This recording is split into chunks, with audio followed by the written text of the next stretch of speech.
Good afternoon, and welcome to an introduction to compare and contrast writing. This is the second module of the semester, and we'll be moving into our compare and contrast writing essay project, which is a combination of your essay as well as your essay process portfolio. To begin, we have to ask the question, what does it mean to compare and contrast? Well, if you look at the picture, you can see that we have apples and oranges, and this is important when we come to talking about how to compare and contrast later on. But basically, compare and contrast means to identify the similarities and differences between two or more things. The word compare looks at similarities, and the word contrast looks at differences. Let's go over a brief overview of the components of compare and contrast writing. Like all essays, we're going to begin with an introduction. The introduction identifies the subject, gives background information on your topic, and develops a clear thesis statement. The clear thesis statement should identify what discussion points you're going to talk about in your essay. Then you have the main body section of your essay, which is the compare-contrast part. So you'll have a topic sentence for each paragraph. Then you'll have explanatory details and examples that are supported with references. You'll of course include APA citations for any information that you get from an outside source. Then you'll have your conclusion. Your conclusion restates the main idea or your thesis statement, summarizes the basic discussion points, and you can express an opinion or offer a closing statement. What you don't want to do in a conclusion is to add more information or new information that hasn't been discussed in the body. And of course, all essays need to end with a references list that identifies which references you've used in your essay. So moving into brainstorming your discussion points. This will help you build the roadmap or the recipe for your essay, because in order to have a rough outline or start sketching the journey of writing your essay, you have to know what you're going to be talking about. So, what is brainstorming? Is it writing your essay without planning and just letting the words flow?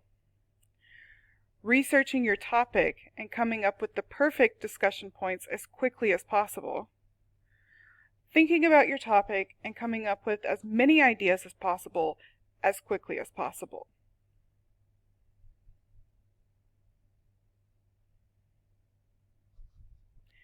Did you say number 3? If so, good job. When we brainstorm, we literally want all of the ideas that come into our brain put down on paper, and we do this as quickly as possible. Then we can go back through and we can consider the viability or the appropriateness of the discussion points. We can look towards research to see if we can find supporting information. But brainstorming is quick thinking and coming up with as many ideas as possible. What makes a good discussion point? It's too easy to pick the most obvious similarities and differences when comparing and contrasting. For example, if I want to compare apples and oranges, like the beginning picture, I can say that they're both fruit, and in the picture, one is green and one is orange. These are basic surface comparisons. Like when we discussed cause and effect writing and we talked about different categories of causes and effects, we also want to look at different categories of discussion points for compare-contrast writing. So we want to be creative when considering discussion points. Don't just look at your topic and take the immediate physical, visible similarities and differences. Think of unique and interesting points to discuss. Don't just focus on one category. Try to find differences and similarities. At first, it may be quite easy to only identify the differences between your two cultures. But if you get into the research, if you actually think critically about what you're comparing and contrasting, you'll see that many things, no matter how different they appear on the outside, can have similarities between them. And then you need to think about the reasons behind the similarities or differences and the effects these similarities and differences have had on their respective cultures. So possible discussion points include features and characteristics, but also advantages and disadvantages, or changes and developments. So let's think for a minute. What are some similarities between cats and dogs?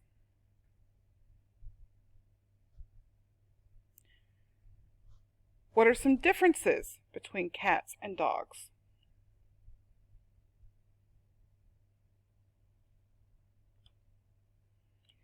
What are some similarities between tea and coffee? What are some differences between tea and coffee? We'll discuss these more in class when we have our brainstorming session. What you're looking at is your brainstorming table. In order to organize your thoughts and help you come up with as many points as possible, you're going to complete this brainstorming table on your own. You need to come up with as many discussion points as you can. 9 are visible, but 9 is not the limit. That way, as mentioned previously in the last session, you have lots of options to choose from as you go into researching your topics. You don't want to limit yourself to only 3 or 4 discussion points and then find that you can't locate any information or sources to support you, and then you have to go back and start thinking about new discussion points. So try to come up with as many as you can. And that will go in column 1. In column 2, you need to identify what your country is, right? And remember that you're not choosing your own culture. So if you're Emirati, you need to choose a different culture. And if you're not Emirati, you need to choose a different culture than what yours is. Then you're going to write as many details as you can that you already know. We're not doing research at this point. We're only brainstorming. So if my first discussion point is price, I will write as many details as I know about my first topic in column 2. Then I'll do the same thing in column 3 for my second topic. So at the top of the brainstorming table, you need to identify what your 2 countries are. And then along the first column, you need to have individual discussion points. And then columns 2 and 3 will look at the individual details for each respective country based on what you already know. So if you'll remember, I told you, make sure that you choose a topic that you have some familiarity with. You don't need to be an expert, you don't need to have a PhD in the subject, but you do need to know basic things about the topic so that you can start to formulate your ideas before doing research. During the last class, I also told you that if you wanted to choose one culture and look at past and present, you could do that. So at the top, where it would say country 1, country 2, you would change that to past and present. After you've completed all 3 columns, you need to go through and decide which details are similar and which details are different. And you might find that as you go through the details and you look at your discussion points, that some of them can be combined into a category. And that will help you later when you're trying to determine whether you want to use a specific organization for your compare-contrast essay. We'll talk about the two styles of organization in a later lecture. But after you've identified which details are similar and which details are different, then you should complete a Venn diagram to visualize the comparison and contrast of the discussion points. For many of you, you may already know what a Venn diagram is. You've probably used it in math classes before or in other research. But for those of you who don't, this is a Venn diagram. It is a visual representation of similarities and differences. It helps you to organize your discussion points to choose the best options for writing. So what you have is two circles. In this case, you have two circles because you have two subjects. You have country 1 and country 2, or past and present. You can have as many circles as you want, but the important part is what happens with the circles. So where the circles overlap in the middle, these are the similarities between the two subjects. Where the circles do not touch, these are the unique characteristics or the differences between the two countries. So what are you going to do? Your deadlines for this week are to choose your topic and possible discussion points by Thursday, October 29th. The Google Drive class link is at the end of the prompt, which can be found on Blackboard in Instructures, Teaching Materials, Module 2, Week 9, and then you'll see the compare-contrast essay materials, and it's in there. The second thing you need to do, and you're not going to turn this in to me, but this is going to help you choose your discussion points. You should complete the brainstorming table and a Venn diagram to help you choose which points you're going to focus on as we move into the next step, which is finding sources.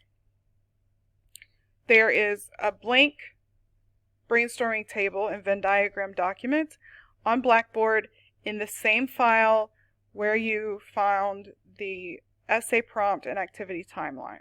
So the Week 9 file, where it has all of the essay materials, you'll find the blank brainstorming table.